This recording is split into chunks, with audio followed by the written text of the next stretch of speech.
오늘은 여러분이 기다리시던 그 두 번째 시간, 임원용 소장님의 문학의 길, 역사의 광장, 출판 기념 대담 그 두 번째 시간인데요. 보통 한 번만 하고 마는데, 워낙에 성원이 많았습니다. 성원이 많아서 저희가 2부 순서를 갔는데, 1부보다는 좀 짧게 진행을 하는데요. 오늘 제가 수원에서 소장님 댁 서초구 방배동에 있는 소장님 자택 들렸다가 민족문정에서 용산 오는데, 날씨가 3번 변했어요, 3번. 저희 집에 나올 때는 비가 엄청 왔고, 남태령 넘어올 때는 눈이, 한방 눈이 오고, 또 소장님 댁 방배동에서 여기 용산 올 때는 또 하늘이 청명하게 지금 가을 하늘이 파랗게 나와 있습니다. 3번에 걸쳤는데, 소장님의 삶을 오늘 날씨가, 오전 날씨가 다 대변해 주는 것 같다. 그런 말씀 드리고요. 근데 오늘 지난번 시간에 한길사 측에서 와주셨는데, 김원호 대표님하고, 첩보에 의하면 책이 아주 많이 팔리고 있는데, 더더욱이나 성원을 부탁드린다, 이런 당부의 말씀이 있었습니다. 오늘 그 두 번째 시간을 갖겠는데요.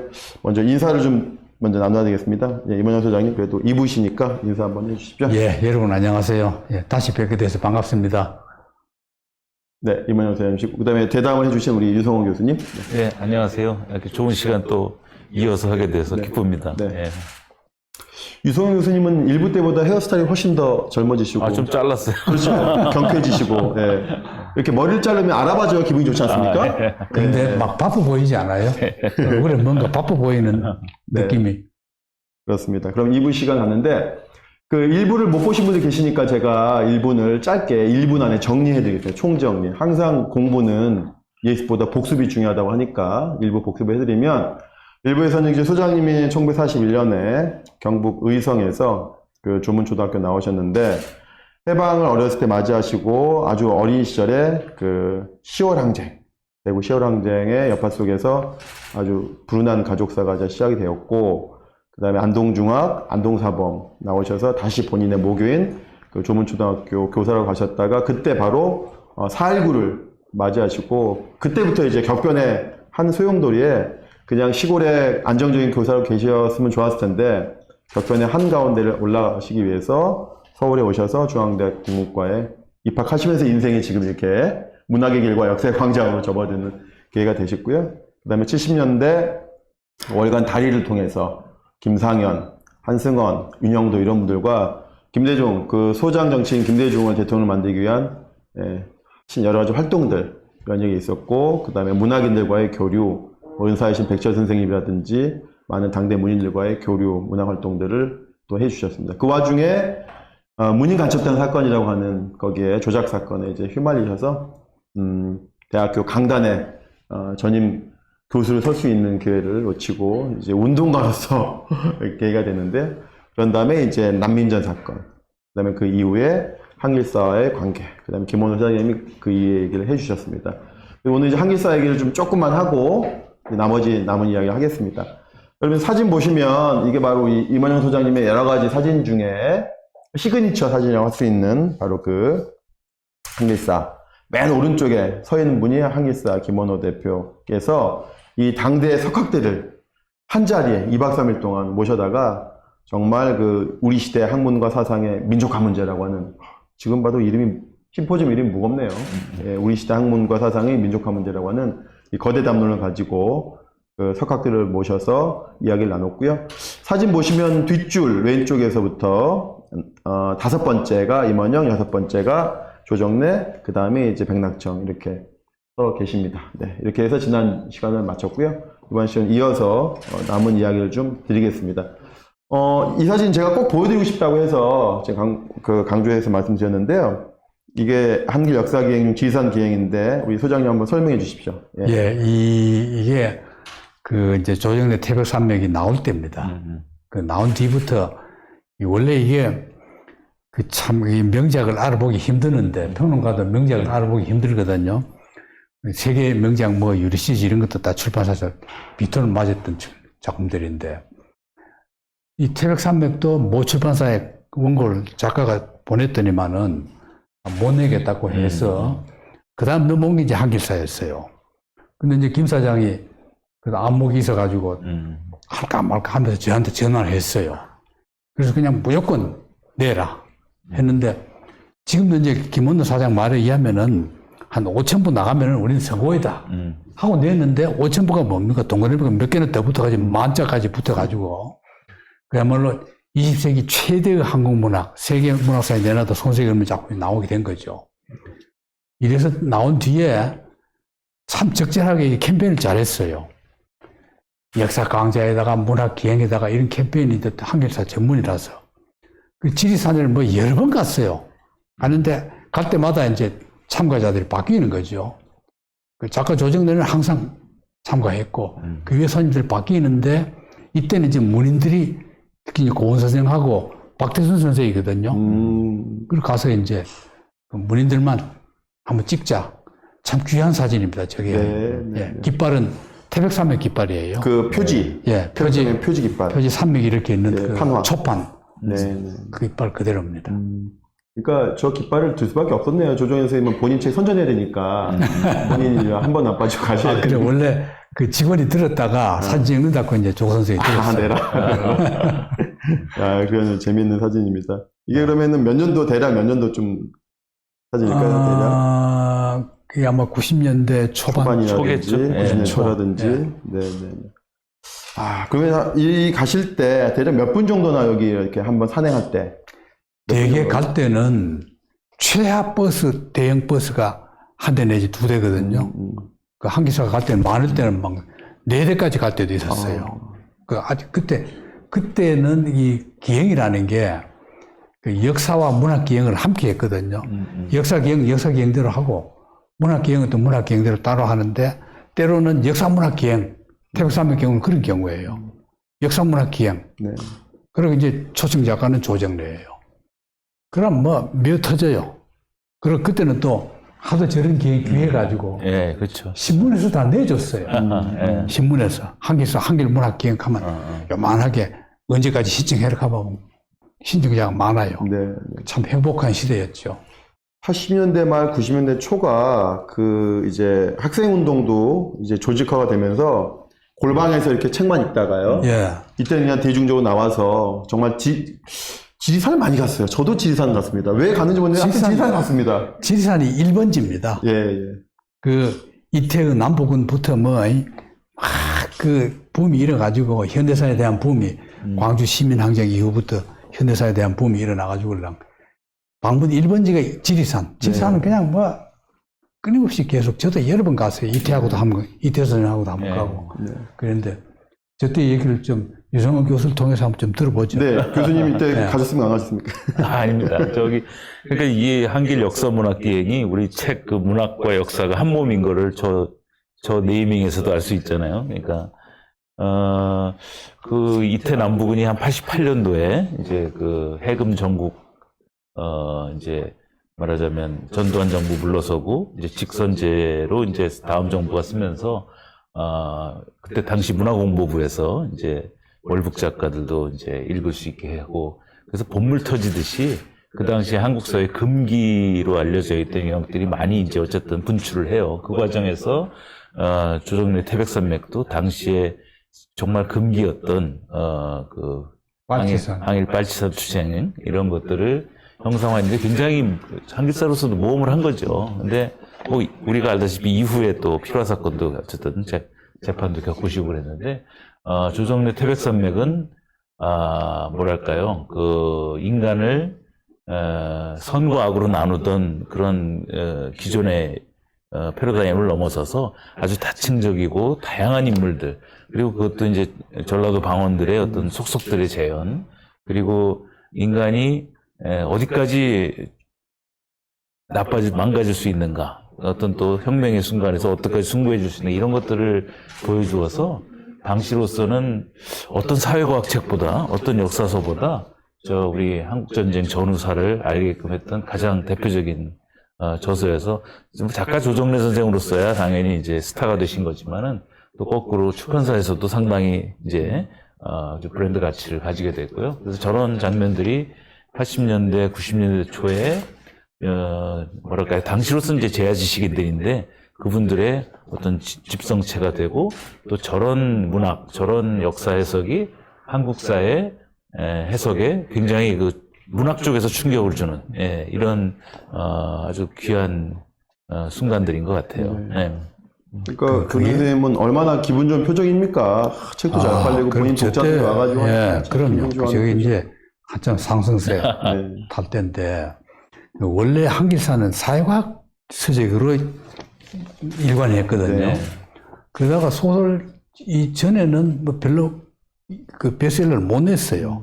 그러다가 이제 이게 나왔거든. 나오니까 너무 잘 팔리고 그래서 이제 문학 쪽으로 돌려야 되겠다 해서 한길 문학이라는 올간지를 낸 거예요. 맞습니다. 그래서 제가 이제 네. 그 주관으로 갔단 말이에요. 네. 그래서 그 한길사에 근무하고 월간 한길 문학. 원간 한길 문학을 냈죠.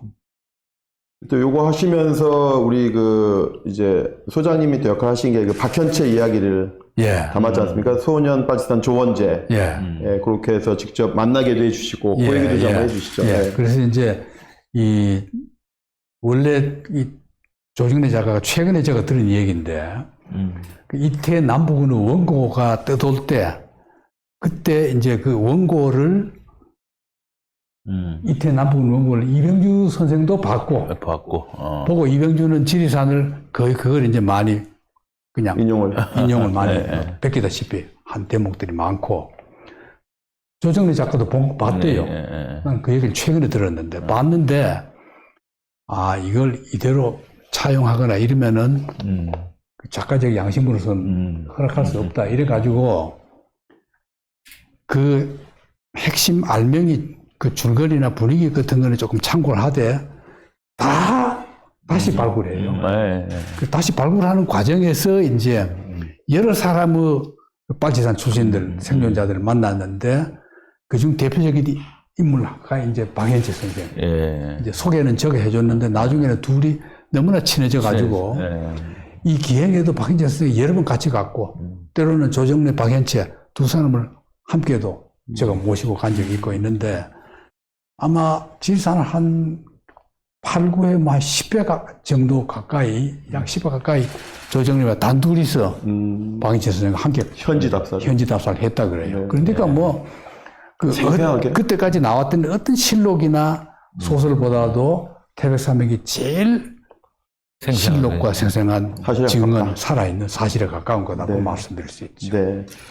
그럼 이제 오늘 이제 한길사에게는 그러면 요 사진을 봤는데 나머지 요거 한 분만 이것도 이제 한길사 시절인데 유명한 분이 그때 이제 제가 그 한길 문학을 내면서 문학 학교를 했거든요. 한길 문학 학교를 냈는데 이게 너무 저도 김남준 선생 거기서 봤습니다. 그렇죠.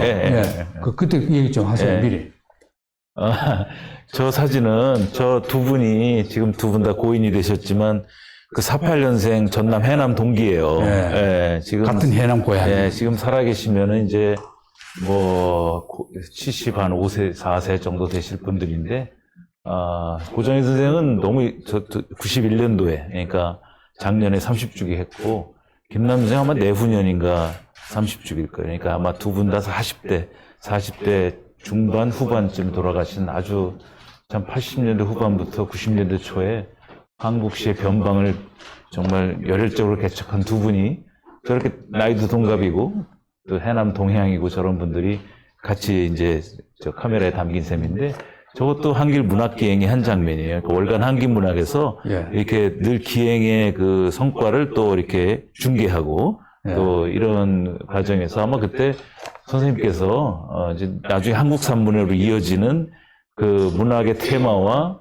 공간적 기행의 그것의 기획자로 이제 탄탄하게 서시는 그 순간입니다. 훈련이 많이 되셨네요. 저게 이제 그때 한길 문학학교 강사들입니다. 다. 강사들. 고정희도 강사, 김남주도 강사, 전임 강사 비슷한 거였죠. 한 반을 맡아서 했던 분들인데 같은 고향이고 해서 그 이제 결혼 전 옛날부터 돌아가면은 오히려 옛날 결혼하기 전에 김남주 출호하자마자 결혼해 버렸는데 그런 돌아가면 둘이 그냥 고향에서 일찍 만났으면 연애할 뻔했다 그런 얘기까지 하다 아주 가까운 사이였어요. 그랬는데 이 둘 다 신명이 있어요. 저 고정희 시인은 그 당시 그 페미니즘이 이제 발악할 때인데 거기 아주 맹렬한 열렬한 팬들이 많았어요. 고정희 팬이 굉장히 많았습니다. 그 여성학자 중에도 고정희 팬들이 있고 그리고 이제 김남주는 뭐 혁명시인으로 그 사실 1인자거든요. 제가 평가한다면은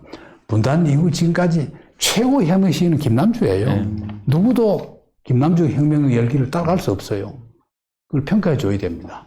뭐 저하고 남민전 같은 동차이기도 하지만은 그렇다고 제가 높이 평가하는 건 아니고 실제로 시가 그만큼 영향을 줬어요. 다른 혁명 시인은 좀 다릅니다. 제가 뭐 비난은 안 하겠습니다만은 김남주는 그야말로 명예욕도 없고 순수한 시인. 그리고 독자도 가장 많았고 그런 시인이었죠. 근데 저렇게 신명나게 둘이 또 춤을 춰요. 그러니까 이게 참 귀한 사진이에요. 아주 김남주가 귀한 하면 떠올리는 사진이에요. 그 이미지가 전혀 아니거든요. 예. 예.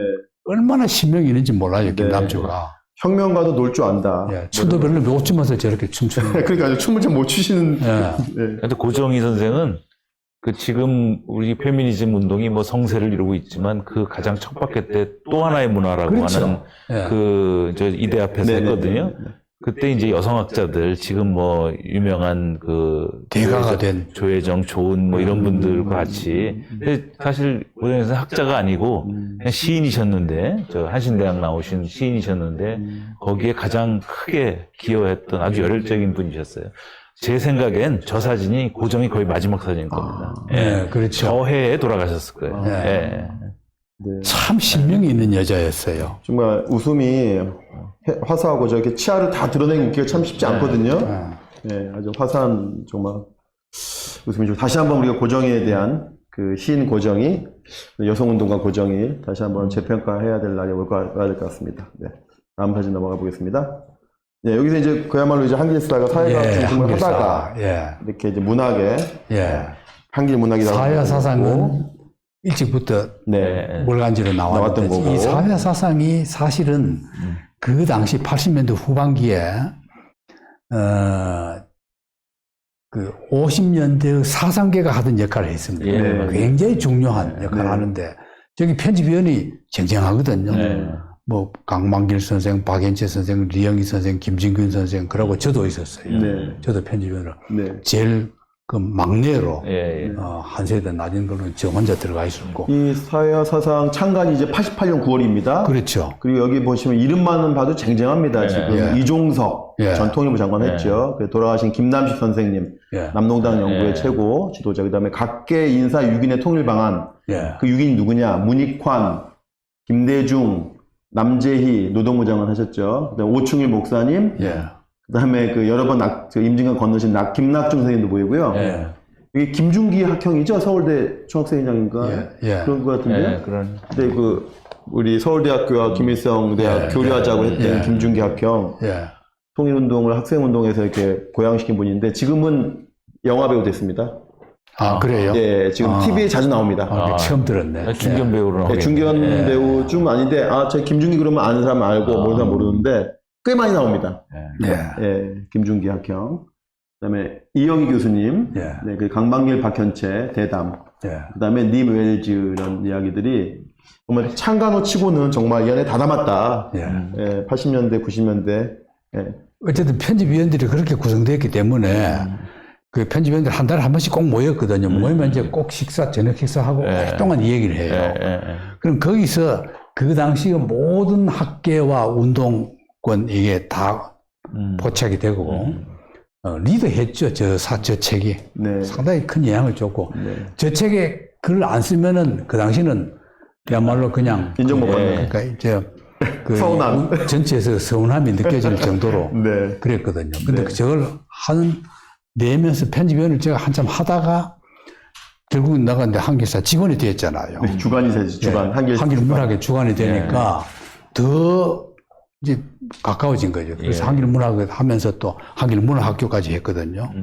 그러니까 참 저 때가 좋았어요. 네. 저 때가 그러고 이제 리영희 선생의 필화의 중요한 게 사회사상에서 나와요. 예. 중요한 글들이. 거기 실린 글이. 그러면 이제 그 리영희 선생 글 쓴 중에서 문제된 글들 뭐 그 배경이라든가 배우 얘기를 내가 다 알고 있죠. 그때 편집위원회에서 뭐 이래 봐라 저래 봐라 그런 얘기도 다 있고 그런 정도로 중요했던 두 잡지였습니다. 네. 한길문학 창간호에는 이제 그 동아일보 기자 출신 아니십니까? 강준식 선생님이. 예. 박사. 예, 기자 출신. 그게 이제 강준식이라는 분이 참 묘한 분인데 예. 문단에서는 뭐 지금 거의 활동도 안 하시죠. 그런데 제가 볼 때는 현대사에 대해서는 해박한 지식을 가지고 있는 분이거든.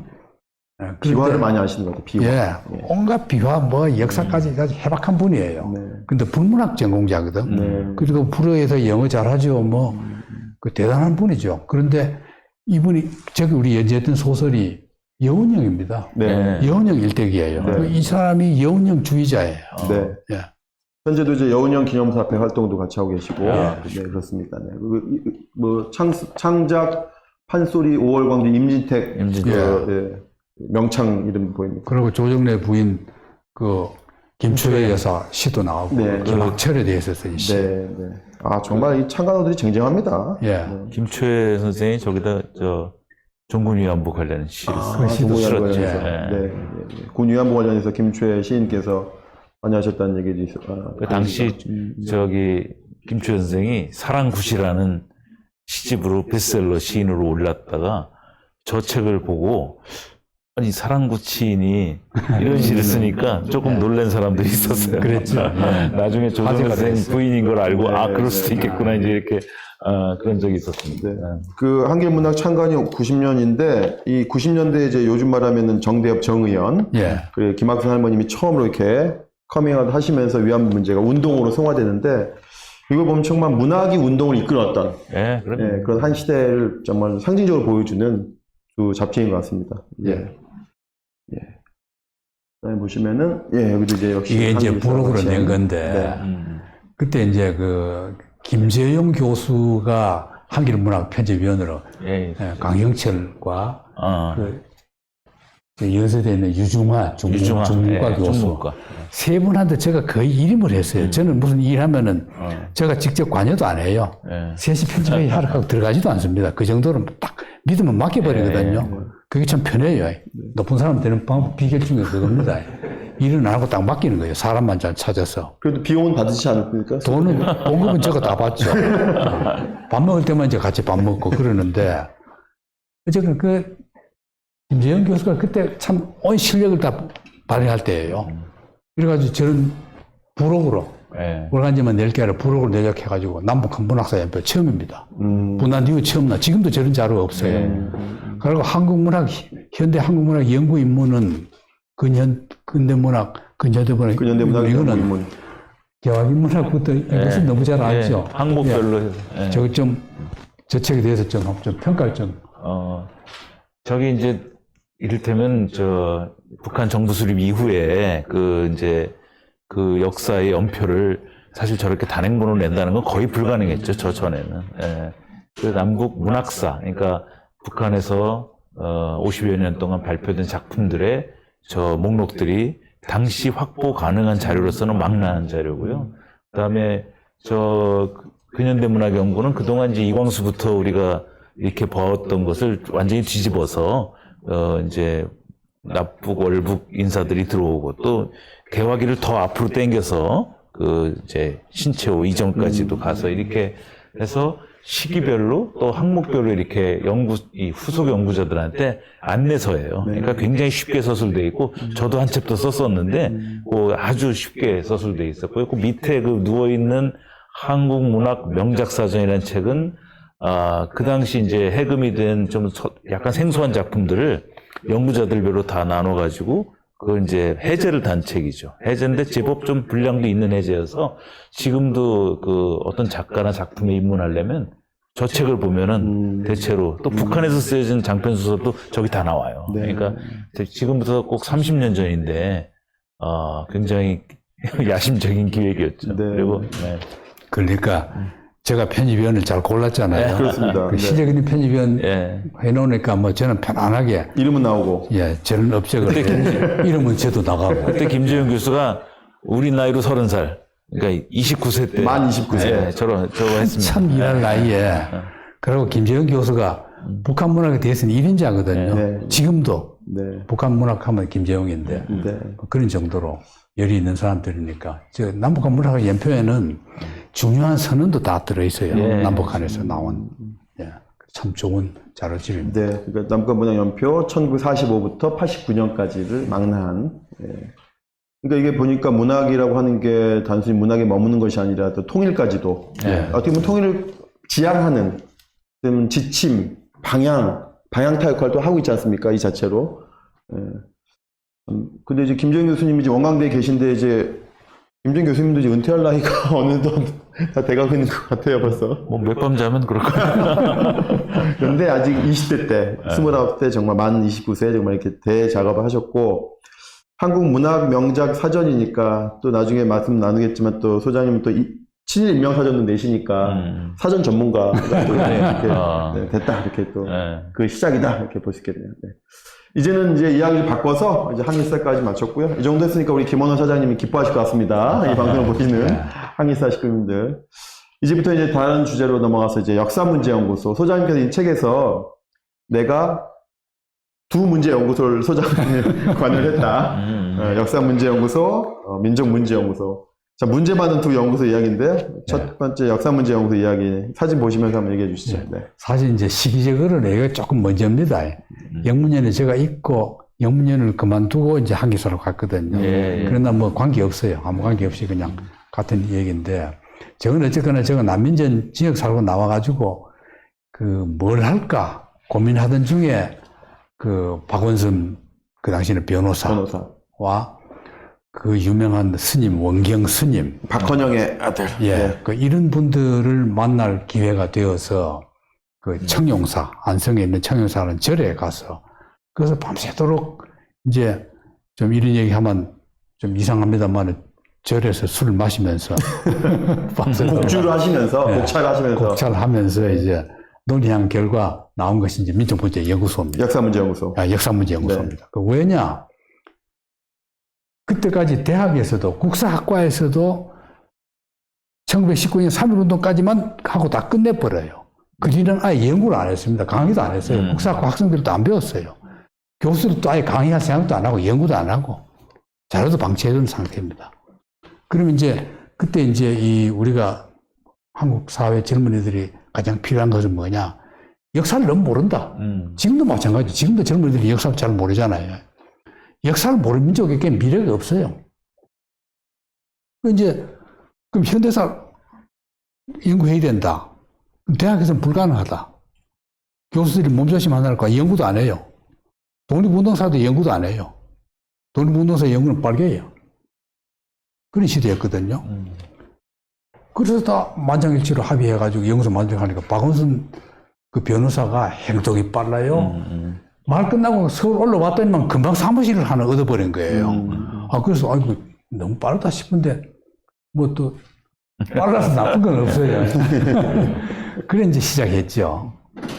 하면서 이제 저는 이제 비전공자잖아요. 문학 전공인데 하기야 또 뭐 역사 전공한 사람도 별 것도 없어요. 뭐 이런 제가 잘하니까. 또 문학 사시니까 또 문학 역사 또 하셨으니까. 예. 그 이제 시작해놓고 이제 소장님으로는 이제 정석정 교수님. 네, 영남대.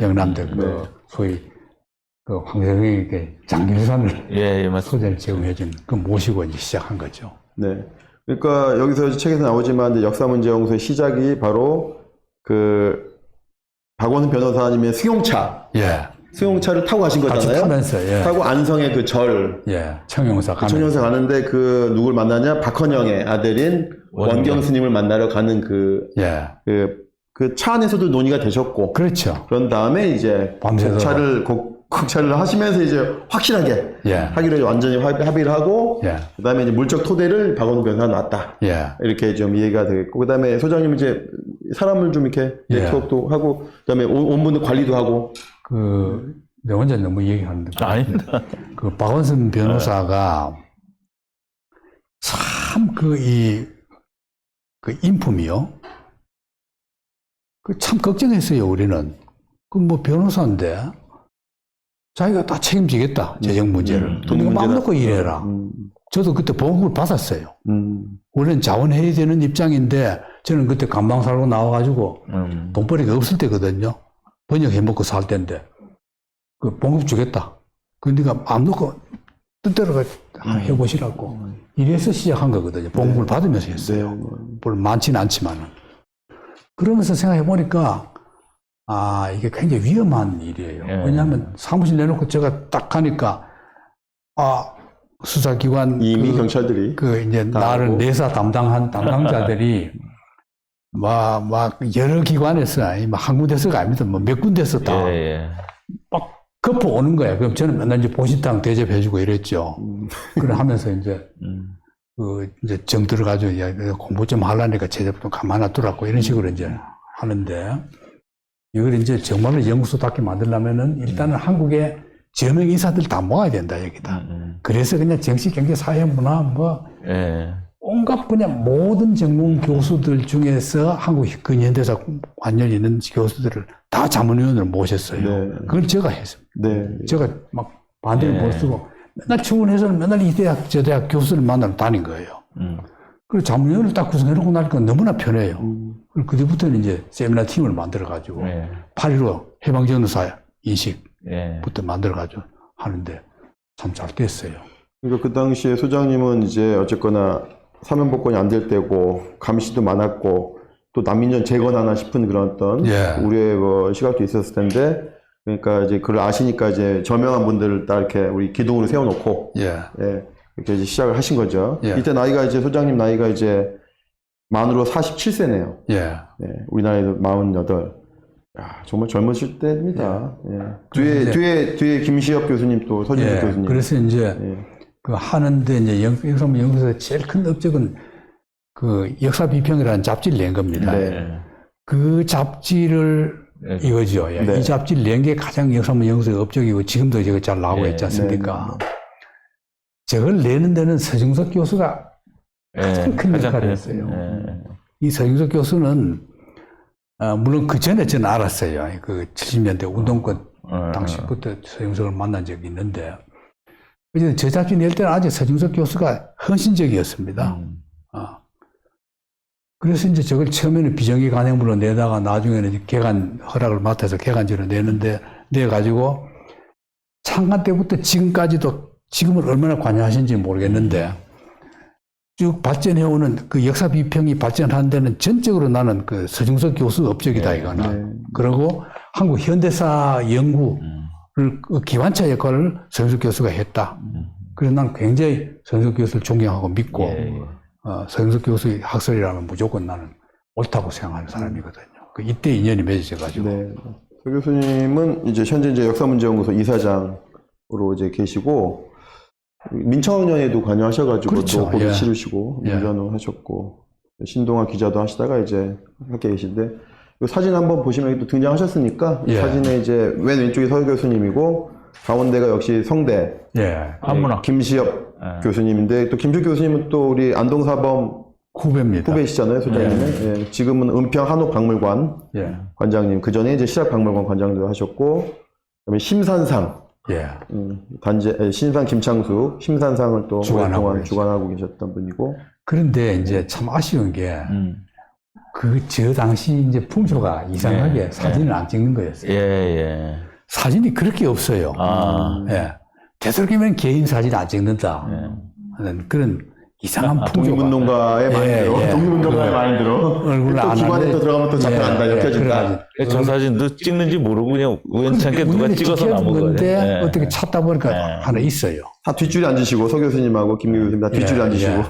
저는 이제 표정이 아주 고약한 표정인데, 저기 신년 하래거든요. 제가 이제 한 게 이제 조직을 하려면은 무조건 인화를 해야 된다. 인화한 데는 가족들이 와야 된다 해가지고,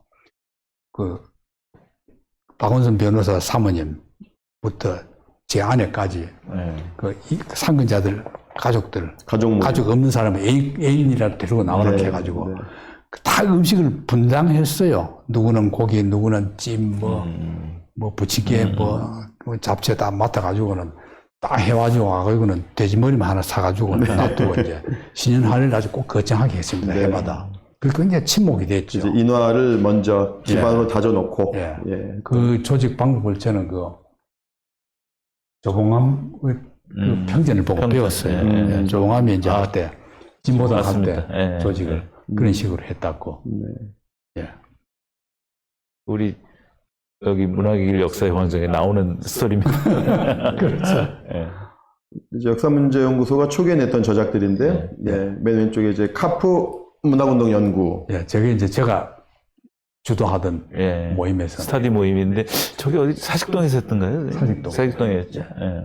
그러니까 이제 역문현이 처음에 사직동 있다가 뭐 종로 개동 갔다가 뭐 지금 이제 제기동 오겠지만은 카프문화 연구니까 이게 어떻게 보면 이제 문학인들이 먼저 하자고 이것도 역사 단체에서 먼저 냈는데 그것도 이제 소장님이 계시니까 소장님이 계셨기 때문에 카프 문학운동 연구를 먼저 내실 수 있는 그런 기반이 되겠죠. 예. 이때는 어느 분이 주로 좀 관여하셨을까요? 문학사 이때도 김재영 교수입니다. 네, 김재영. 예, 김재영 교수가 했고, 저때 이제 저런 걸 대학에서 그야말로 강의할 만한 분이 아마 이 교수가 아시겠지만 예, 몇 분 없었어요. 없죠. 전국에서 예. 몇 분 없었어요. 김민희 교수를 비롯한 몇 분 이외에는 아예 카프에 관심도 없을 때였거든요. 근데 이제 저런 걸 주제로 세미나 팀을 만드니까 서울대, 연대가 주축이 됐죠. 주로. 예. 제일 앞서갔어요. 그 대학원생들이. 그래서 팀이 꾸려졌어요. 꾸려지니까 우수한 대학원생들이 다 와요. 역사팀도 마찬가지입니다. 해방산면사 저걸 만들었는데 저기는 김남익 선생이 나왔거든요. 예. 그러니까 대학에서는 듣도 보도 못한 강의예요. 듣도 보도 못한 자료를 다 모은 거예요, 우리가. 그러니까 역사문예연구소가 잘 될 수밖에 없죠. 예. 가운데 책은 변형 주체와 한국문학. 예. 김철 선생님하고 같이 하셨는데. 예. 요건 또 우리 유 교수님 한번 또 설명을. 변형 주체와 한국문학. 저 변혁 주체라는 말이 참 이제는 그게 좀 생소한 단어처럼 되어버렸지만, 그러니까 당시에 이제 80년대를 지나면서 변혁 주체의 그 동력들을 조직화하고 또 제야와 제도권을 이렇게 연결짓는 그런 아주 한국 운동사에서 아주 중요한 시기가 80년대 후반이었던 것 같아요. 근데 학문적으로 말하면 이제 국어문학, 특히 현대문학 그 전공자들이 당시에 제도권에서는 도저히 할 수 없었던 일들을 역사문제연구소가 말하자면 제학교를 한 것 같아요. 그러니까 제아카데미죠. 그래서 뭐 저도 이제 같이 공부를 한 팀이지만 저 카프문화운동연구 같은 경우는 김재용 교수가 지금 이제 김재용 선생 사모님도 같이 하셨고, 예. 그다음에 이제 임진영, 제 기억에 정재찬, 예, 뭐 이런 그렇죠. 사람들이 예. 당시 카프로 최초로 석사 논문 쓴 사람들이에요, 그분들이. 그래서 이제 와가지고 저 카프문화 운동의 연구를 만들었고, 변혁주체 한국문학은 당시에 이제 당시는 이제 교수 아니셨는데 김철 교수 그분하고 선생님하고 여기 우리 문학일 역사의 원장의 김철 교수 이상경 찍은 사진도 다 있어요. 예. 근데 거기서 선생님이 이제 1900년대 초기, 그러니까 우리 근대 전환기라고 말하던 데부터 80년대까지 한국 문학을 변혁 주체들의 역사, 그러니까 말하자면 순환사로 보지 않고 항쟁사로 본 네. 거죠. 예, 그게 아주 중요한 시선의 바뀜인 것 같아요.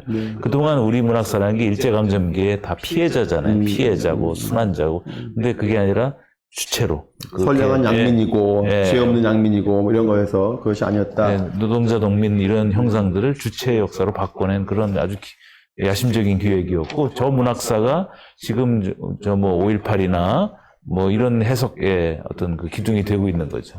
그래서 부제가 소설로 보는 근현대사고 예. 연도가 1894년 예. 동학혁명 그때부터. 네, 동학혁명부터 이제 89년까지 이렇게 기간이 또 나와 있습니다. 네. 한번 넘어가 볼까요? 이게 이제 그때가 이제 예. 이거 이제 확 넘어가지고 98년 8월에 근데 이제 보통 저희가 이제 이런 거 안 당해봤으니까 모르지 않습니까? 네. 사면이 잘 뭔지 복권이 뭔지 잘 모르는데 이제 98년에 본고장을 받았는데 네. 88년부터도 활동을 하셨지 않습니까? 이렇게 물론 이제 기관원들이 이제 감신했지만 그럼요. 활동은 했죠. 활동을 활동하는데 하셨는데 차이가 뭡니까? 이 복권이라는 거는 네. 시민권으로서 복권 개념이 되는 겁니다. 시민권. 투표권. 아니, 투표권은 있죠. 이미 투표권은 있었고. 있는데, 네. 투표권은 뭐, 지역 살면서 다 투표해요. 그건 있는데, 이제, 일반 시민들이 누리는 권리를 누린다는 그 복권입니다. 그런 뜻에서는 이제, 저 때가 되면은 이제, 사실은 이제 국회의원 출마해도 되는 자격이에요. 쉽게 말하면, 공직이 될 수 없는 게, 지역에 살면 그래야 됩니다. 특히 국가보안법 위반자들은 되게 이제, 특사를 받아서 일찍 나오거든요. 나오면은 특사를 받은 만큼 징역이 남아있단 말이에요. 네네. 예를 들면 나는 이제 5년 징역을 받아서 4년 만에 나왔거든요. 그럼 1년씩이 남아 있어요. 그럼 내가 나와서 또 나쁜 짓 하면은, 기분 나쁘면은 그 1년을 잡아넣어버려요. 그 네. 잔형 면제가 안 된 겁니다. 네. 그래서 그 잔형 면제는 저보다 조금 앞서 잔형 면제를 받았고, 그 다음에는 아마 한국 문인 중에서는 제가 제일 복권 늦게 됐어요. 예. 네, 그 이제 별로 제가 유명 안 해가지고 안 알려져서 그런데, 뭐 저보다 별로 손은 덜 받은 사람들이 막 훨씬 더 유명한 걸 알려지는데, 제일 늦게 제가 복권된 겁니다. 네. 제가 이제 김대중 그 정부 때 예. 이제 막 그러네요. 제가 막 그 김대중 정부가 되고 예. 이제 8.15 특사하시겠다. 8월 15일 날로 돼 있어 도장인데요. 예. 그래가지고 예. 98년 8월 근데 15일. 제가 애를 썼어요. 가만히 있으면 해주지도 않고 해가지고 난민제는 막 안 해줘요. 애를 써가지고 이제 사면 복권 김대중 정부가 98년 2월에 출범하고 예. 출범하고 3.1절 특사는 안 되고 예. 이제 8.15에 이제 복권이 되신 거네요. 예. 그래서 사실은 저 때부터는 이제 공민권을 회복한 거죠. 네. 어디 기관장도 될 수 있고. 예. 저로서는 이제 상당히 큰 해방을 맞으셨네요. 예. 8월 15일 날. 네.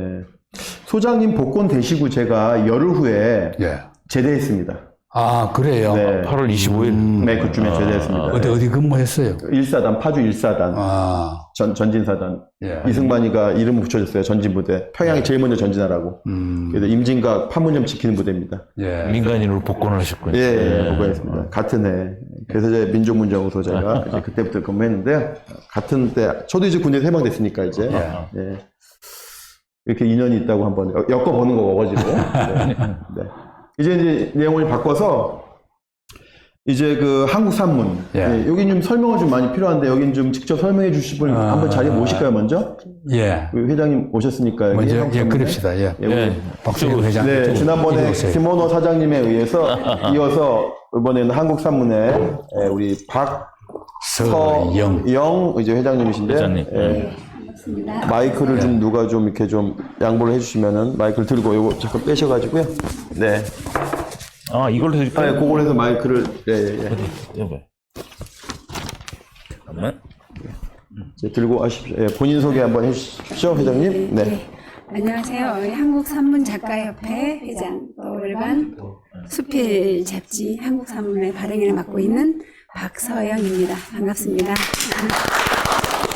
한국 산문 여기 이제 나오니까요. 네. 한번 어떤 단체인지 한번 소개를. 예, 우리 한국산문은 마이크를 가까이 주셔야 됩니다. 지금 나와 있는 책은 제가 지금 11월이 187호를 발간했거든요. 11호로. 그리고 전에 7호로가 실려 있고요. 우리 아마 이 문학의 길 역사의 광장에 보시면은 그 한국산문 챕터에 굉장히 자세하게 우리 교수님께서 어떻게 한국산문을 태동시켜서 이렇게 지금까지 발전시켰는가가 나와 있고 또 영광스럽게도 거기서 이제 함께 했던 분들 이름까지 다 나와 있더라고요. 그래서 제 이름을 보고 저도 깜짝 놀랐습니다. 너무 감사드리고 영광이고요. 저희 한국산문은 우리 임원영 교수님께서 그야말로 생활 글쓰기라는 새로운 이런 어떤 장르라고 해야 되나요? 그래서 쉽게 말씀드리면은 정말 한때는 문학 소녀였고 문학 소년이었던 분들이 모여서 글쓰기를 배우고 또 확장하여서 인문학 공부를 하고 그러면서 또 자체 월간지를 만들어내고 이런 굉장히 20여 년이 넘은 역사와 뿌리가 깊은 그런 한국산문작가협회이고요.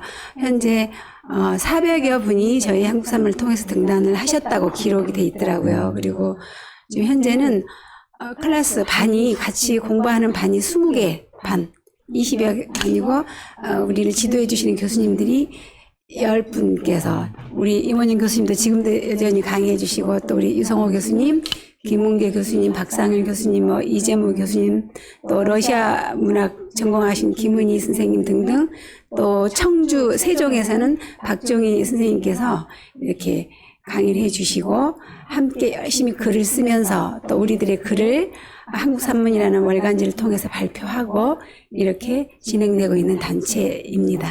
네. 예. 원래 이제 이게 시작된 계기는 제가 이제 복권 됐지만은 그 나이에 이제 취직도 안 되고 대학에서 받아주지도 않고. 대학에서도 이미 늦었고 위에서 이제 문화센터에 강의를 나갔어요. 네. 네. 현대백화점. 현대백화점 압구정점부터 본점부터 문화센터 강의를 나가면서 해보니까 참 재미가 있어요. 그리고 굉장히 우수한 이 수강생들. 인재들이 그야말로 문학을 할 수 없었던 환경 때문에 못하고 있다가 글 쓰고자 하는 분들이 많아요. 그래서 제가 하면서 좀 장사 좀 하려고 손님 좀 끌려고 이제 그 강의 제목을 생활 글쓰기 강좌 이랬거든요. 그래가지고 보통 하면 수필 강좌를 해왔어요. 그때까지. 그런 걸 제가 생활 그런 말을 제가 처음 만들었습니다. 그건 이제 뭐 일기, 서한, 수기, 시, 소설, 드라마 아닌 거는 다 생활 글이다. 운변 원고까지도. 그랬더니만 사람들이 모여요. 근데 또 제가 강의를 별로 못하지 않거든요. 그러니까 온 지점이 다 늘어나고 이러다니까 아니 뭐 이거 그냥 지속처럼 되어버렸어요. 네. 지금은 이제 유성호 교수도 네. 함께 나오거든요. 저는 이제 뭐 네. 강의 다 대폭 줄여가지고 이제 은퇴를 준비하고 있는 편에 있고 네. 유성호 교수가 이제 제일 최근에 강의 열었는데 유성호 교수가 오히려 해보시니까 그 느낀 것들 좀 말씀하시면 더 좋을 것 같아요. 네. 교수님 말씀. 여기 언제 가져가셨고? 예. 저희 원래 한국산문이 태동될 때 이제 선생님이 잡지가 없으신 상태에서 이제 학생들, 이제 수강생들을 기르고 또 글쓰기 능력들이 탁월하시니까 아마 타 매체에 이렇게 등단을 시키시고 또 이렇게 하신 것 같아요. 그러다가 선생님이 이제 에세이 플러스라고 하는 이제 한국산문의 전신인데 그 잡지를 만드시니까 이제 선생님께서 강의하시고 같이 고락을 같이 하고 또 글쓰기 능력이 이렇게 거듭 신장되는 사람들이 어떤 이제 말하자면 공동체가 돼준 거죠. 묶어놓자. 그게 이제 한국산문으로 개재가 돼서 네. 이렇게 지령을 이어오는 건데, 이제 저도 저기 이제 자문위원을 하고 있고, 글을 쓰고 있고, 또 글을 이렇게 또 평가도 하고 그러면서, 그동안 어떤 장르의 변방으로 있던 수필, 산문, 이런 장르들이 사실은 가장 자신들의 삶과 어떤 사유를 가장 자유로운 형식으로 친화적으로 할 수 있는 장르라는 것을 아주 증명하고 있어요. 근데 한국 산문뿐만 아니라 한국 산문이 크게 역할을 했지만 우리 한국 사회에서 시, 소설 중심의 그 문학 행위에서 상당히 산문 영역으로 지금 넘어오는 그런 역할을 한국 산문이 감당을 했고, 특별히 선생님께서 이제 예지가 있으셔서 그런 명명을 하셨겠지만 생활 글쓰기. 그러니까 여기 지금 구성원들은 제가 보기엔 연세들이 좀 있으신 분들이에요. 네. 아주 젊은 분들이라기보다는 그 젊음을 서로 모르는 채 어느 시점이 지나서 만났기 때문에 서로의 그 지나온 사연들을 서로 모르고 만나요. 모르고 만나서 이제 그걸 알아가는 이제 인생의 후반의 친구들의 어떤 그런 커뮤니티도 돼가지고 아마 지금의 어떤 고령화 시대를 예견하신 건지 아니면은 그렇지만 상당히 내구성 있게 오래 가지 않을까. 그리고 우리 여기 지금 박서영 회장님 앉아 계신데 최근에 한국산문이 이제 말하자면 유튜브를 시작했어요. 네. 제 이름이 한국산문 TV인데 한국산문에서 발표된 시와 산문을 이렇게 필자가 직접 나와서 이렇게 이제 말하자면 낭독을 해주는 프로그램인데 조금 더 이제 초창기니까 조금 이제 우리가 더 지켜봐야 되지만 아마 대중적인 호흡도 한국산문이 나누지 않을까. 그래서 우리 박서영 회장님이 아주 기대해 줍니다. 기대해 네. 줍니다. 예. 완도 출신이고요. 네, 잘하실 겁니다. 완도 부자시잖아요.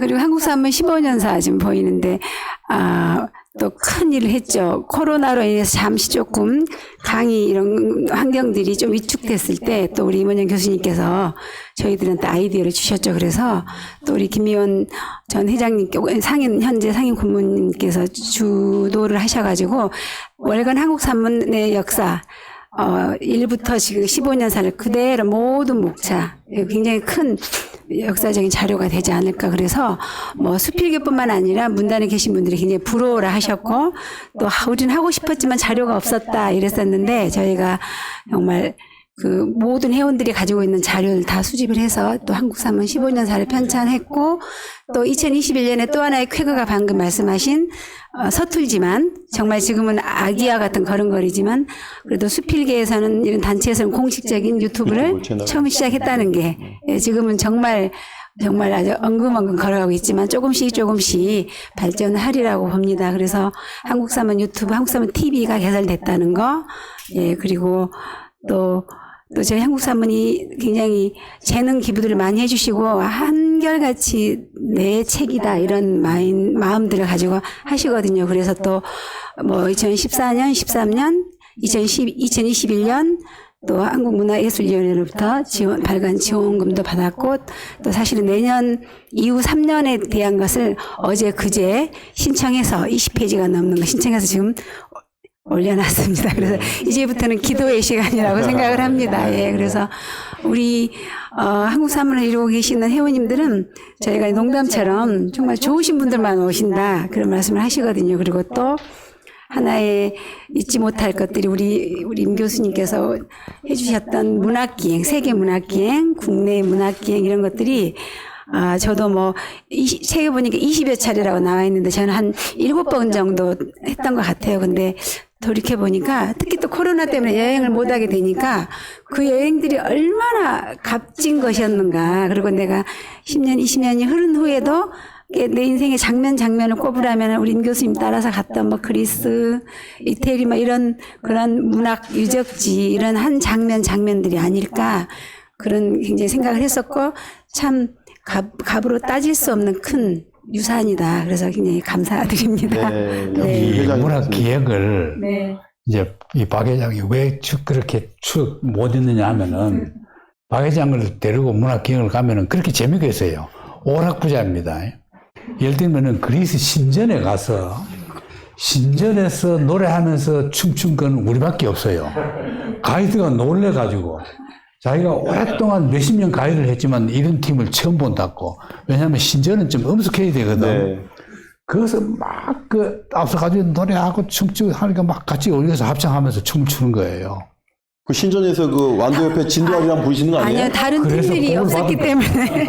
다른 팀들이 없었기 때문에. 예, 기억나요. 그 그리스 신전 어디 갔을 때. 그쵸. 그 말씀을 우리 교수님 자주 하시거든요. 근데 그때 분위기가 다른 팀들도 없었고. 우리끼리만 있었으니까. 또 참 같이 가셨던 분들이 아마 너무 행복하다 보니까 그러지 않았을까 싶어요. 그때 무슨 노래 부르셨어요? 제목만. 저는 노래 부르는 게 아니고 이제 우리 가수분들이 많이 있으셔서. 춤을 추셨어요? 저는 이제 분위기만 띄우면은 추셨구나. 실제로 예, 공연하신 분들은 다른 분들.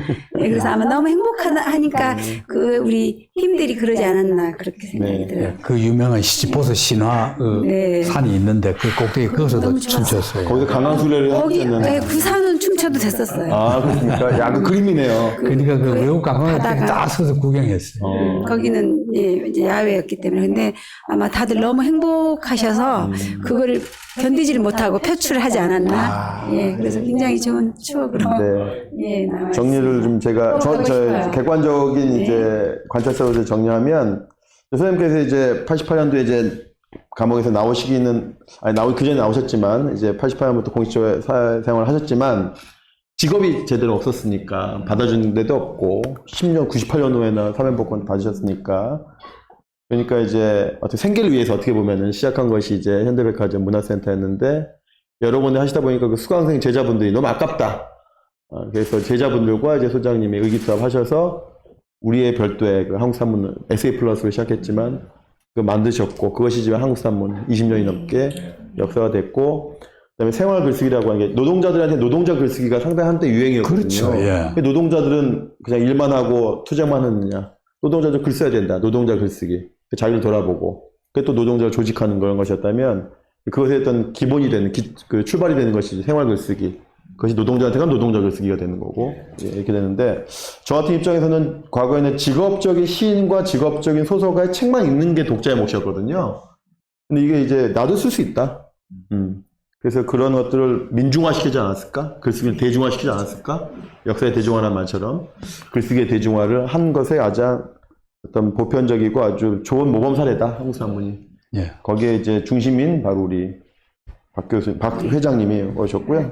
이 사진도 또 있는데 문학여행도 많이 가시네요. 아까는 이제 한길 문학기행이었다면, 역사문학기행이었다면 이제는 한국사문의 문학기행 사진인데 이것도 한번 설명을 좀. 네. 교수님께서 먼저. 이건 뭐 딱 보시면 아시겠죠. 네. 정호승 시인입니다. 가운데가. 예, 가운데가 정호승 시인이고 그 옆이 일본의 유명한 그 윤동주 전문가 오무라 마소 교수님이고. 네.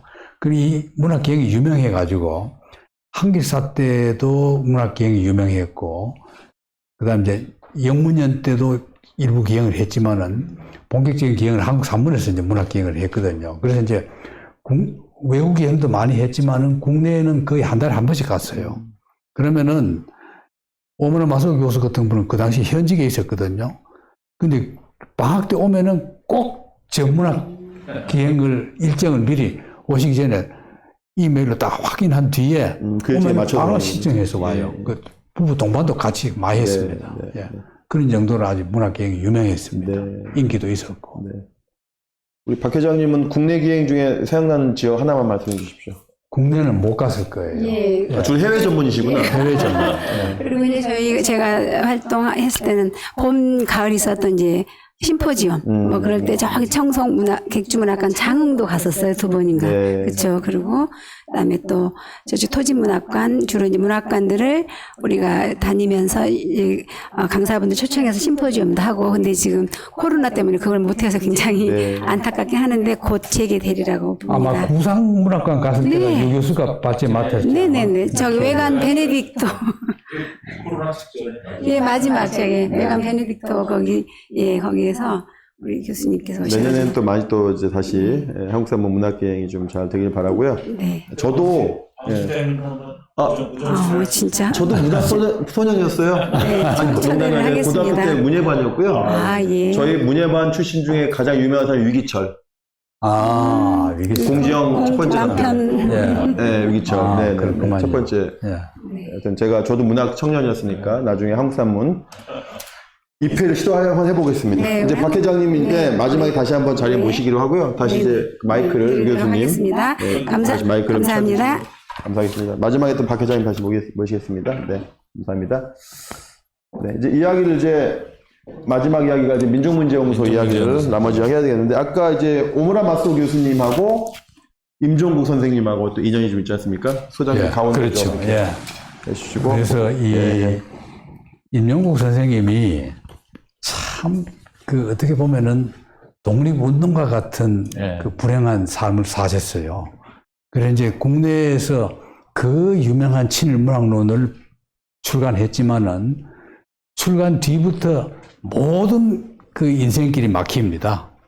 뭐 대학 강단도 못 서고 뭐 그 출판도 안 해주려고 하고 어디 직장도 없고 그래서 결국은 이제 만년에 내려가서 천안에서 스스로한 만년을 보냈지 않습니까? 그러신 분인데 우리나라 학계가요 그 현장을 참 무시해요. 그 참 저도 그 속에 속합니다. 저도 뭐 현장을 그렇게 많이 못 다닌 문학 기행만 다녔지 현장을 별로 못 다닌 편인데 근데 일본 학자들은 그러지 않아요. 예. 오무라 마소 교수는 한국에 오면은 그때 임용국 선생을 찾아간 거예요. 천안까지. 친일문학론 보고. 그걸 물론 오무라 마소 교수가 일본문으로 번역도 했지만은 너무나 훌륭한 학자다는 걸 일본에서 먼저 알아보고 예. 한국에서는 아무도 안 찾아가요. 평론가들이. 임용국 선생하고 그 생전 녹음 테이프도 없잖아요. 저하고 한 게 유일한 임용국 선생 남은 목소리거든. 네, 네. 근데 서신 교환도 하고 바로 그 임종국 선생입니다. 예. 그래서 임종 선생님 이게 89년 돌아가신 해죠? 돌아가시네. 네. 89년 11월에 돌아가셨고요. 저희가 엊그저께 추모식하고 이번 주에 임종국 시상식 하는데 여기가 이제 천안 구성동이라고요. 그 천안의 구도심, 구도심인데요. 그 집인데요. 그 뒤에 관보도 있고 황성신문 이런 거 있고요.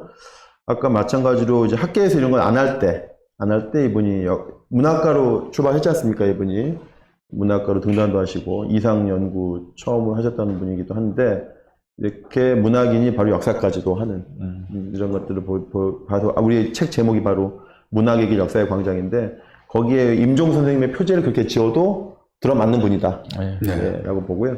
그다음에 오른쪽에 하얀 게 바로 그 12,000명의 친인명 카드. 친인명 카드로 어떻게 보면 친인명 사전이 출발한 거죠. 12,000명의 친일파들을 카드로 다 인덱스 매겨놓은 그런 것이죠. 엑셀도 없는 시절에. 그래서 오늘 제가 이거 방송 마치고 제가 오늘 2시에 천안 가서 천안시 의회에서 이 집이 그대로 있거든요. 구성동 집이, 2층 양옥집이. 이것을 쌍문동에 있는 함석헌 선생 집처럼 작은 도서관을 만들어보자. 이렇게 보존하자. 네. 이런 오늘 2시에 이제 천안시 의회에서 그 토론회가 있습니다. 자, 이거 마치면 거기 가야 됩니다. 그래서 오늘 제가 12시까지 이야기를 하는데요. 임종우 선생님이 바로 민족문제연구소의 출발이었고, 그 다음에 이제 조몽희 선생님, 이제 연구소의 2대 이사장님이시죠. 예, 임종우 선생님이 연구소를 만든 씨앗이었다면, 조몽희 선생님은 연구소를 이제 인명사전을 만들기 위한 토대를 확실히 놓으신 분이고, 예, 우리 또 소장님하고 또 한번 네. 예, 말씀해 주시죠. 이 조문기 선생은 어쩌면은 저는 그 살아오면서 그 만난 학자라든가 민주화 통일 인사들 이 외의 인사로는 가장 존경하는 인물이 조문기 이사장이었습니다. 저도 이런 분이 어떻게 우리 시대에 계신 수 있는가 의심이 들 정도로 이런 분은 전무후무해요. 지금도 없다고 봅니다.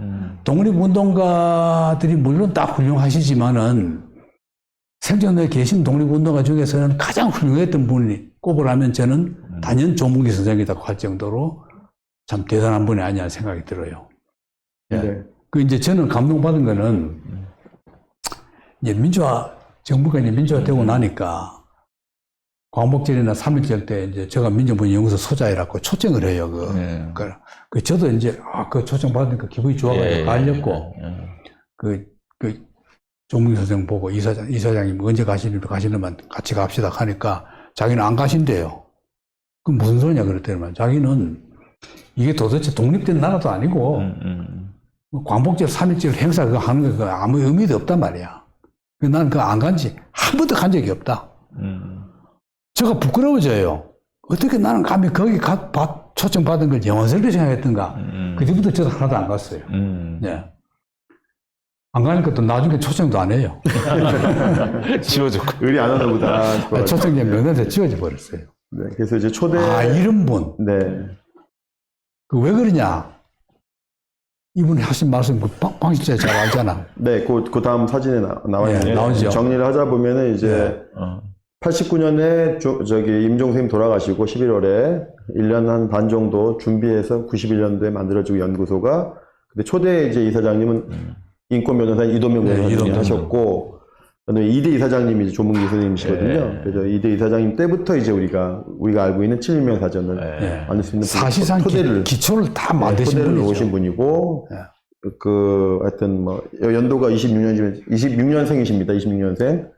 예, 만 20세 때, 부민관, 지금 서울시 의회 건물에 다이너마이트를 설치해서 폭파시킨 주역이시고, 29세 때 김재현 교수님이 사전 내셨지만, 이번에 19세 때 폭탄 던지셨어요. 예, 그분이시고, 더 중요한 건 해방이 되고, 이 의거 주인공들이 한동안 안 나타났습니다. 예, 숨어 있었어요. 그러다가, 6.25가 나니까 더 묻혔다가, 90년대 돼서 서원이 되셨는데 본인이 안 하고요. 본인 사위가 몰래 신청했습니다. 독립운동가 서원을. 나 이런 정권에서 돈 안 받는다. 대우 안 받는다 했는데 하도 가난하니까 외동딸만 계신데 사위 한 명이 이제 보다 못해가지고 이렇게 보훈처에 몰래 신청해서 서원이 되신 분이고요. 하여튼 제일 중요한 말씀은 해방은 독립운동가가 맞은 게 아니라 친일파가 맞았다. 라고 하는 말씀이 저희 생전에 여러 번 들었는데 그 말이 가장 중요한 요즘에도 좀 관통하는 말인 것 같고요. 그래서 이분이 그 화성 매송에 초등학교를 졸업을 못하시고 못하시고 이제 다니시기만 하셨고 일본으로 이제 나가사키 쪽으로 징용 가셔가지고 거기서 이제 스트라이크 파업도 일으키시고 했는데 어쨌거나 입학한 학교이니까 매송초등학교에 저희가 2014년도 7월에 의거 기념해서 동상제막 했는데 이 사진이 연구소 상근자 조금 바뀌긴 했지만 연구소 상근자가 가장 많이 모인 사진. 저희가 상근자가 40명 되는데요. 다 같이 모일 단체 사진 잘 못 찍어요. 한두 명은 어디 출장 가거나 외근 가거나 이렇게 있어서 이게 그 가장 많이 모인 사진인데요. 네. 동상이 있고 김문성, 김석영 작가가 맨 오른쪽에 김문성 작가 평화의 소전상 만든 김문성 작가가 이 조각을 했습니다. 네. 상근자들이 아주 평화롭게 사진이고요. 예, 다음 사진 넘어가겠습니다. 바로 이게 바로 이게 소장이 말씀하신 조문희 선생님의 어록이죠. 제가 읽어보겠습니다. 이 땅의 독립운동가에게는 세 가지 죄가 있다. 통일을 위해 목숨을 걸지 못한 것이 첫 번째요. 친일 청산을 하지 못한 것이 두 번째요. 그런데도 대접을 받고 있는 것이 세 번째다. 이게 평소에 정말 하신 말씀이거든요. 대단하죠. 네, 예. 네. 독립운동가, 지금 이제, 물론 이제 독립운동가들이 뭐, 제가 생각할 때도 흡족한 대우까지는 아니지만은, 그러나 대우를 받고 있잖아요.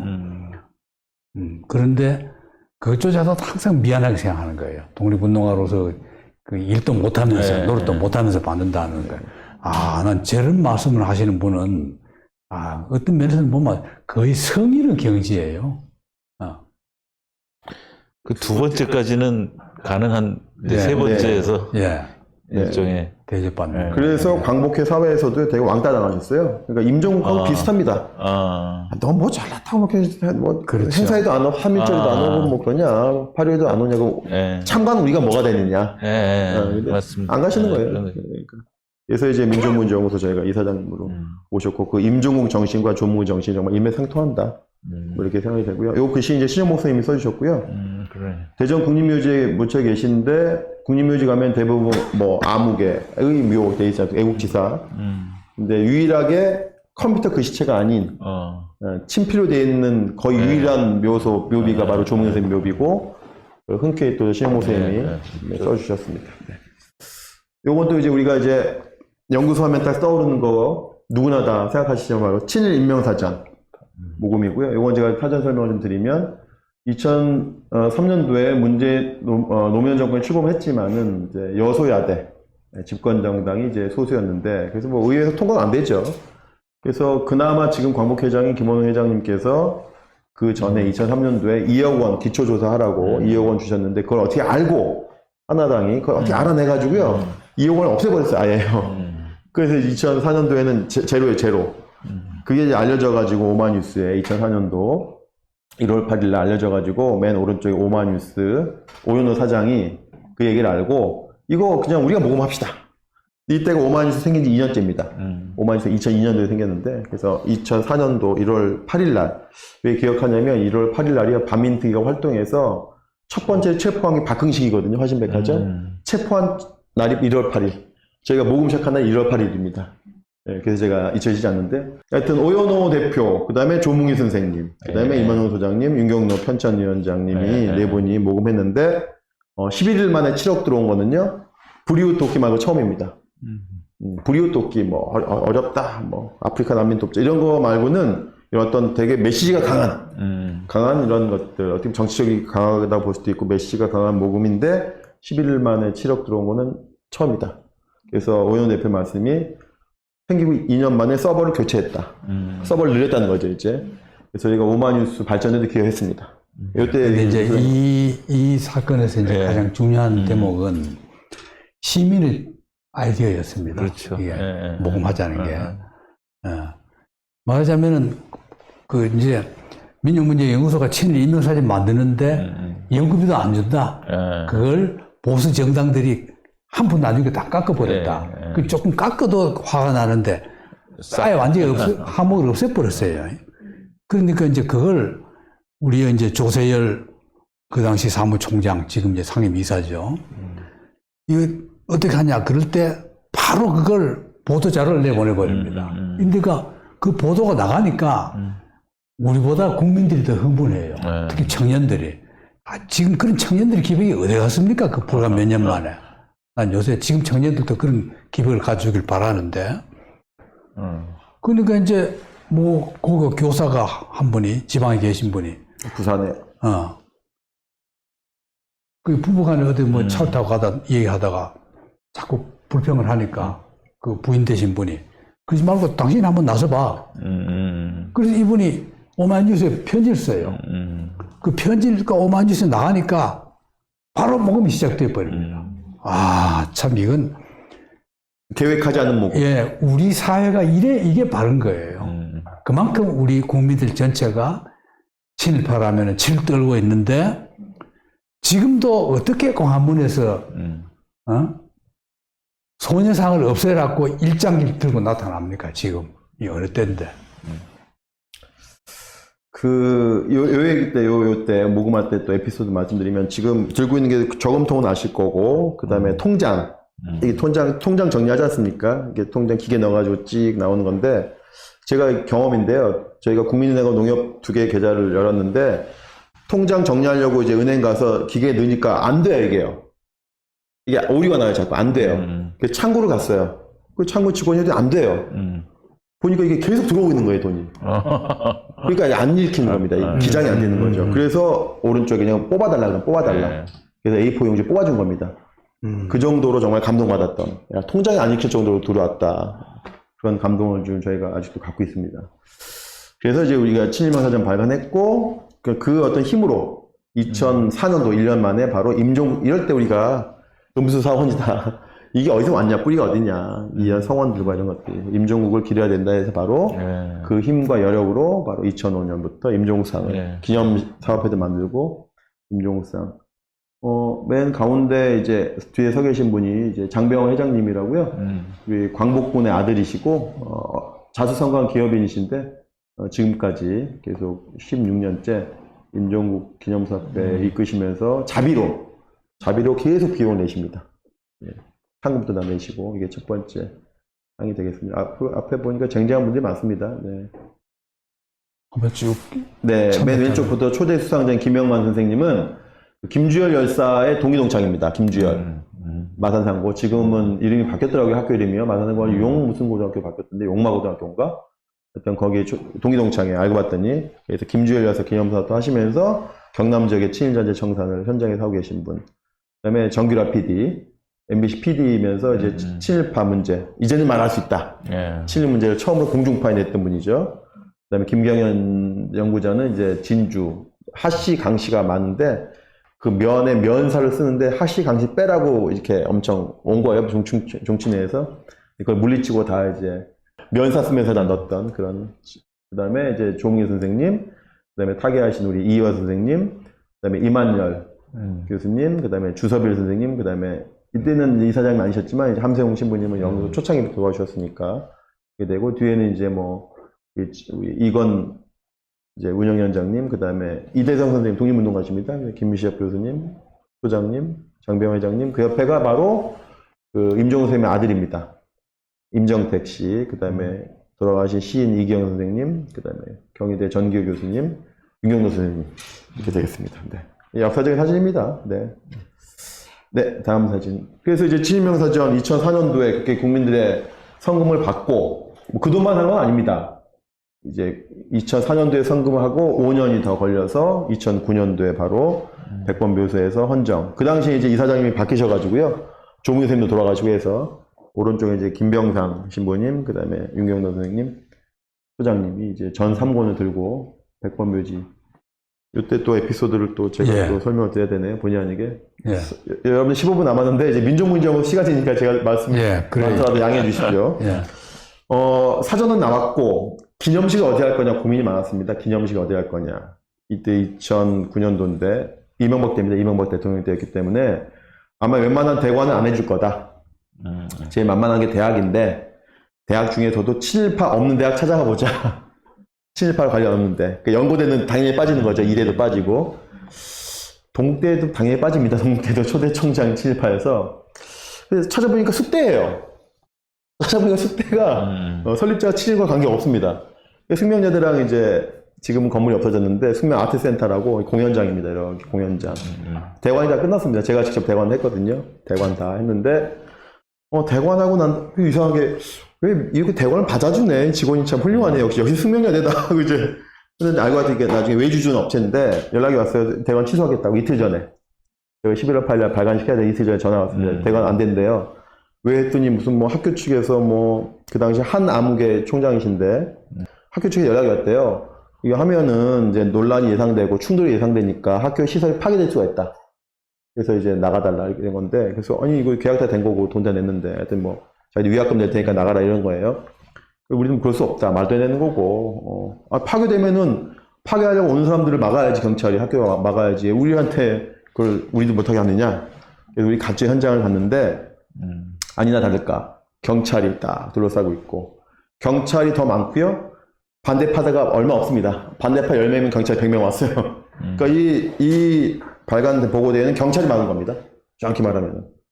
반대파도 10명밖에 안 왔습니다. 예. 경찰이 막아서 부랴부랴 바로 숙명여대 옆에 있는 백범 묘소에 가서 예. 얼른 의자 50개 빌려다가 앉았죠. 그래서 이제 2009년 11월 8일 날 백범 묘지 앞에서 헌정식을 갖는 정말 이것도 역시 오마이스 모금처럼 정말 우연해 아주 정말 현장에서 즉흥적으로 이루어진 사건인데 오히려 더 잘했다. 오히려 더 잘했다. 숙명여대 강당에서 해봐야 뭔 의미 있냐? 상징적인 오히려 거예요. 잘했다. 이렇게 또 말씀하셔서 이거 누가 기획했냐고. 근데 기획은 정권이 했죠. 이번 네. 그런 사진입니다. 네. 우리 오른쪽에 김병상 신부님은 몇 년 전에 타계 돌아가셨습니다. 우리 그 종주 출신이시고 어릴 때부터 가톨릭 들어오셔서 70년대 동일방직 똥을 먹고 살 수는 없다 노동자들이 인천의 동일방직 그거 대책위원장도 해주시면서 인천의 대부이시죠. 그 다음에 또 김대중 대통령의 열렬한 신봉자기도 하고 제가 볼 때는 하나님 다음으로 김대중을 모시는 것 같더라고요. 작년에 타계하셨습니다. 이런 기둥들이시죠. 네. 네. 이제 민족문제연구소가 친일파 청산만 하느냐 그렇지 않다는 걸 이제 보여드리기 위해서 제가 신흥보관학교 우리가 110주년인데요. 100년 때부터 10년 전부터 독립운동 선양 친일파 문제는 결국 독립운동과 선양 사업이다 라고 해서 독립운동 선양 사업을 하고 있고 역시 우리 소장님한테 배워가지고 하여튼 교육만 하면 안 된다. 나가야 된다. 현장을 봐야 된다. 라고 해서 신흥모학 사업의 핵심은 현장 답사입니다. 현장 답사인데 윤봉길 의원은 상해만 가고 하얼빈 이제 안중근 의원은 하얼빈만 가고 윤봉길 상해만 가지 않습니까? 우리는 다 갑니다. 전 세계를. 신흥보관학교 출신이 3,500명이기 때문에 거기엔 김원봉도 포함되고요. 이동희도 포함되고요. 하기 때문에 이상용부터 해서 중국만이 아니라 러시아 돈이 좀 있으면 유럽하고 미국도 가야 됩니다. 아직 못 가고 있지만 이렇게 3,500명의 무명의 용사들을 기리기 위해서 저희가 끊임없이 답변하고 있고요. 나중에 우리 박 회장님 오셨으니까 한국사문하고 같이 이제 문학기행 플러스 역사 문학기행에서 독립운동사 기행을 같이 한번 해보시는 걸로 저 갑니다. 저 초청해주세요. 강성 초청해주세요. 네 이렇게 해서 이제 저희가 하고 있고 네, 빨리 가야 되는 사진이 많으니까요. 이것도 역시 저희가 이 촛불 집회 때 가장 또 국민들이 또 분노했던 지점 중에 하나가 역시 최순실의 어떤 국정농단이지만 또 역사를 어떻게 친일파의 딸이 역사까지 좌지우지하느냐. 거기에 정말 젊은이들이 많이 반응했고 국정교과 싸움을 저희가 열심히 했다는 것이고요. 파란 옷 입은 분은 유은혜 당시 국회의원인데 앞장서셨다. 유은혜, 조승래 대전의 국회의원이시죠. 맨 왼쪽에는 덕성여대 사학과인 한상권 교수님 해직도 됐죠.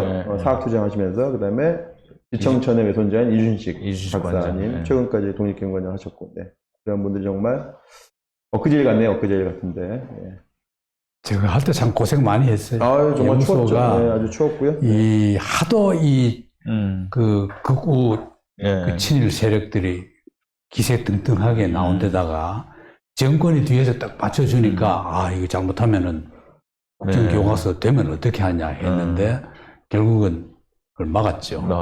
예. 결국 저게 이제 촛불 시위 한 발화제도 됐어요. 특히 이제 젊은 학생들이 나올 수 있는 계기가 됐죠. 그 다음에 이제 우리 여기 현재 우리 이사장님이신 4대 이사장님이시죠. 1대가 이돈명 변호사님, 그 다음에 김병상 신부님, 조문기 선생님, 그 다음에 3대 김병상 신부님, 지금 4대 함세훈 신부님이신데 함 신부님은 2012년도 박근혜 대통령 되고 난 다음에 저희가 바로 모셨습니다. 그래서 가장 어려운 시기에 와주고 지금까지 해주시고 계시고 원래는 이제 그 전에 하시기로 해줬는데 민주화운동 기념사업회 이사장님을 겸하고 있어서 못하고 있다가 그만두신 뒤에 이제 이리 오시게 됐죠. 현재까지 해주시고. 그다음에 이제 그 옆에 보는 송기인 신부님은 저하고는 개인적으로 오랜 인연이에요. 70년대. 그야말로 부산 민주화운동의 대부 아닙니까? 그리고 지금 대통령 몇 분의 정신적 지주. 정신적인 지주이자 멘토. 지금도 민주당 대통령 후보 두 사람 후보원 회장에 어제 제가 뵈었는데 이번에 또 이제 다 단일 구성한데 또 함께 한데 또 앞장서서 지금 바로 우리나라 민주화 운동과 뭐 뗄 수 없는 가장 활동을 많이 하신 신부님이죠. 근데 이 신부님이 진실화해위원회 위원장을 하실 때, 이 판공비를 하나도 안 쓰고, 월급을, 판공비를 쓰고, 이제 월급을 하나도 안 쓰시고, 차곡차곡 다 모아두셨어요. 그걸 이제 퇴직하실 때, 바로 그걸 전액을 우리 연구소 박물관, 2년 연봉이죠. 예, 2억 원. 식민지 역사박물관, 예, 기사하신 겁니다. 네. 그게 이제 씨앗이 되는 겁니다. 네. 이 식민지 역사박물관은 우리가 오랜 꿈이었습니다. 친일 인명사진 만든 뒤에 바로 제2차 사업으로 설정한 것이 바로 이 식민지 역사박물관이었는데 모험이 안 되거든요. 또 어려워요. 친일 인명사진은 막 뭔가 전 국민적인 걸 얻었는데 박물관은 그만큼은 안 됐어요. 그래서 이제 어떻게 보면 국민들이 좀 친일 인명사진 나오니까 좀 긴장이 풀린 감도 있는데 그건 어쨌거나 지금도 식민지 역사박물관을 모금을 해야 될 입장인데 어쨌거나 그 씨앗을 종잣돈을 주신 분이 송기인 신부님이십니다. 네. 진실화해위원회라고 이제 그 삼촌교육대도 조사하고 뭐 형제복지원 이런 거 조사하고 공권력에 의해서 억울한 피해자들을 조사하는 위원회가 장관급인데 한식기구지만 1년 연봉이 한 1억 얼마쯤 됐는데 저 통장을 받아봤거든요. 한 푼도 안 쓰시고 그냥 이자를 좀 붙였더라고요. 그 통장 그대로 주셨습니다. 이전치를. 그러니까 2억 얼마가 된 거죠. 그게 바로 이제 식민지 역사박물관 모금을 시작하는 종잣돈이 됐다. 말씀드리고요. 저희가 식민지 역사박물관 가는 건 있지만 이제 4.19 묘지 바로 위에 근현대사 기념관도 저희가 이렇게 개관해서 지금 현재 운영 중에 있습니다. 여러분들 여기가 어디냐면은 4.19 묘지 일단 찾으시고요. 4.19 묘지에서 위로 쫙 올라가시면 나오는 곳이니까 찾기 어렵지 않고요. 뭐 요즘에 뭐 데이트 코스도 유명하기도 하고 예, 등산객도 많이 있고 북한산 올라가는 얘기도 하고 이 근처에 몇 년 전에 이제 그 박근혜 최순실 농단할 때 박근혜 오촌 조카가 의문사 하는 데도 이 지역입니다. 예, 그렇지만 이 지역에 독립운동가도 많이 계시고 김창숙, 뭐 이준 열사, 뭐 이런 분들 묘소도 많고 또 4.19 묘지도 있어서 저희가 운영하고 있고요. 이거는 네. 특히 이제 꼭 짚고 넘어가야 될 것은 강북구청장이 박겸수 구청장이거든요. 그렇습니다.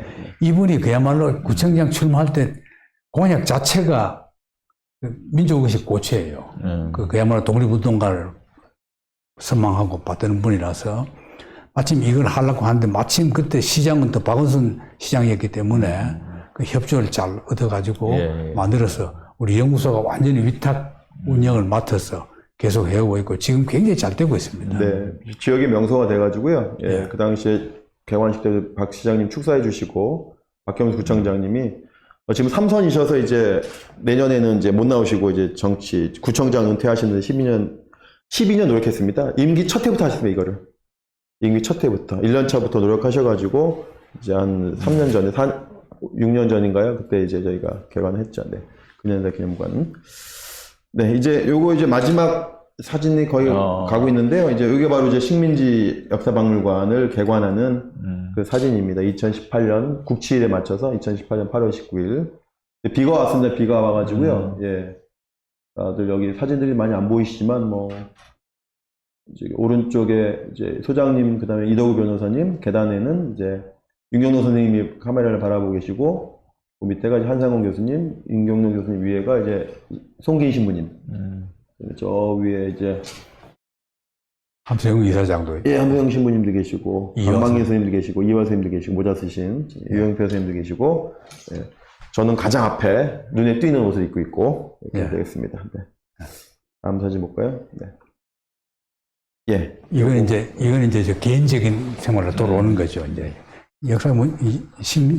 역사박물관 그 시기보다 훨씬 먼저로 돌아가는데 2005년에 제가 이제 그 민영문 연구소 왔을 때죠. 재직 중일 때 나온 책이 이제 리영희 교수와 대화 네. 그걸 낸 기념인데 여러 행사가 있었는데 그 중에서 가장 인상 깊었던 것이 광주 MBC에서 3부작으로 거의 3시간 동안을 그 녹화했어요.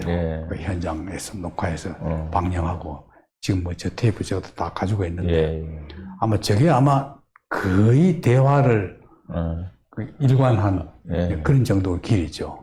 예. 가장 잘 소개한 방송물이 되겠네요. 2005년도에. 오늘 이제 우리가 하는 이거하고 똑같습니다. 네. 길이가, 시간이. 그렇습니다. 네, 요거 이제 소장님이 참 그 관운도 없으시고 저기 상복도 없으신데 그래도 상을 작년에 받으신 거는데 예, 아주 영광스럽게 받았죠. 이 상에 대해서는 유 교수님이 좀, 예, 유성현 교수님 예. 사진도 나오니까 한번 예. 예. 그 이모화라는 분은 뭐 생소하신 분도 계시겠지만 식민지 시절 해방 직후에 한국 최고의 비평가이자 문학운동가이자 뭐 시인으로도 아주 유명하신 조선 최고의 미남 문인이기도 하고 나중에 이제 미제 스파이로 북에 가서 이제 처형되는 비운의 정말 문인인데 그분을 이제 기리는 이제 이모화 문학예술상을 그 국문학 전문 출판사인 소명출판에서 출연해서 이렇게 지금 한 10여 회째 지금 하고 있습니다. 저는 이제 제정할 때 제가 이제 문구도 쓰고 이제 처음부터 이렇게 이제 가담을 한 셈인데 수상자들 몇몇도 아주 대단하죠. 근데 우리 임원영 선생님께서 내신 그 한국 문학 정치를 통매하다. 이 비평집을 작년에 이제 문학예술상 수상작으로 저기 이제 심사위원분들도 계시고 선생님의 이제 평생 동지이신 구중수 선생님, 조정래 선생님이 좌우 양쪽에 계시고 뒤에는 이제 우리 후배들이 이제 서 있는 그런 사진인데 선생님 아까 우리 방 실장님도 말씀하신 대로 선생님이 상복이 없으세요. 근데 이모화라고 하는 아주 거대한 상징과 임원영이라는 거대한 상징이 저렇게 또 상의 어떤 이름과 또 수상자로 만난 또 선생님 그날 수상 그 소감에서 이모화도 이제 북에서 간첩으로 오인돼서 어쨌든 그렇게 돌아갔고 선생님도 남쪽에서 간첩으로 이렇게 조작을 이렇게 운명을 겪으신 아주 뭐랄까요 운명적인 만남이라는 그런 수상 소감도 하셨는데 선생님이 좀 뒤늦은 감이 있지만 이모라고 하는 거대한 인물에 선생님이 상이 주어지고 또 올해는 또 우리 문학의 길 역사의 왕정도 나와서 팔순 그 얼음에 선생님의 그 뜨거운 상징이 두 개가 이렇게 펼쳐진 그 장면이라서 아주 귀한 사진이 아닌가. 저 사진 제가 좀 설명드리면 저 왼쪽에 아래쪽에는 이제 북한 문학 열심히 하신 인하대학교 명예교수이신 윤영천 선생님 그 옆에가 지금 한국문학관 관장이신 연몽 선생님하고 갑장이시고 아주 유명한 평론가이시죠. 그 옆에 이제 중앙대학 선배이시고 같이 상황을 하셨던 구중 선생님, 그다음에 오른쪽은 조정래 선생님, 그다음에 지금 더불어민주당 삼선 의원이신 시인 도종환 선생, 그다음에 심사를 맡으셨던 성공회대 임규찬 선생님이시고 뒤에 가운데가 이제 여기 숙명여대 권성호 선생님, 그 왼쪽이 박상률 선생님인데, 그 박상률 선생님이 한국산문 교수이시기도 하고, 우리 한길문학 출신 이제 문인이고, 예. 그 오른쪽이 저고, 옆에가 이기성 이화여대 강사신데, 저분이 심사를 맡아주셨었어요. 맨 왼쪽은 누군지. 민족문학연구회. 권희상. 이렇게 아주 면면이 정말 임원현 선생님의 어떤 지적인 어떤 이렇게 네트워크랄까요? 그런 걸 이렇게 보여주는 아주 뜻깊은 작년 여름 사진입니다. 네. 예. 그 문학계 원로 대가들부터 그다음에 현장에서 활동하시는 정치인, 그다음에 현장에서 또 활동하시는 권인상 선생님 이런 분들이 정말 소장님의 삶의 그 나이테처럼 이렇게 되어 있습니다. 이제 마칠 시간인데 우리 한국산문 박 회장님 옆에 자리를 한 번 더 옆에서 이제 포토 타임이기 때문에 앉으셔야 됩니다. 이제 그래서 마지막 인사하는 시간인데 이제 2부가 끝나고 3부는 없습니다. 이제 마지막이기 때문에 유 교수님도 한 말씀 하시고 이제 박 회장님도 한 말씀 하시고 마지막 인사 한번 해주시죠. 예, 우리 문학의 길 역사의 왕정 많이 읽어주십시오. 저도 이렇게 다시 한번 보니까 이렇게 일반적인 이렇게 라이팅한 책보다 선생님의 아주 진솔하고 또 이렇게 구어적인 친숙성이 있는 이 책을 아주 재미있게 읽었다는 분들이 많아요. 그러니까 일단 역사에서 좀 더 흥미롭기도 하고 또 선생님의 문학적인 어떤 견해, 식견 이런 것들이 같이 종횡으로 엮여져서 아마 지루하신 줄 모르고 읽으실 것 같습니다. 하여튼 오늘 이 방송을 지켜주신 분들께 감사드리고 하여튼 꼭 열심히 좀 읽으셔서 임원영이라고 하는 우리 시대의 한 상징을 각인하시는데 우리 독자 여러분들이 많이 좀 이렇게 응원해 주시길 바랍니다. 감사합니다. 네, 너무 이 자리에 함께해서 영광스럽습니다.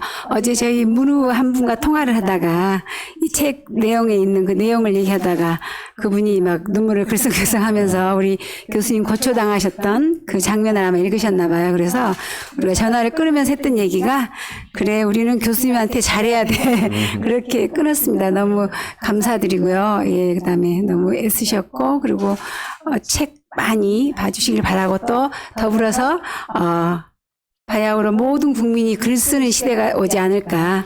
모두 한국 산문으로 글쓰기반으로 오시기 바랍니다. 네. 여러분 감사합니다. 오랫동안 시청해 주신 또 감사하고 특히 제작을 위해서 이렇게 오랫동안 장시간 동안 소개해 주신 모든 분들 그리고 대담에 끝까지 응해 주신 유성호 교수를 비롯한 여러분들 다 감사합니다. 제가 이 보잘것없는 책을 내가지고 너무 요란을 떠는 것 같아서 대단히 미안하다는 사과를 드리고 그럼에도 불구하고 많이 읽어주시길 바라면서 여러분 끝까지 검토해 주시길 바랍니다. 감사합니다. 예, 민족문제연구소 창립 30주년을 맞아서 또 귀한 책 내주신 소장님께 감사드리면서요. 책의 완성은 글쓴이, 그 다음에 출판사, 마지막에는 독자 여러분들 읽어주셔야 그 책이 완성된다고 생각합니다. 여러분들 이 좋은 책 많이 읽어주시고 많이 권유해 주십시오. 고맙습니다.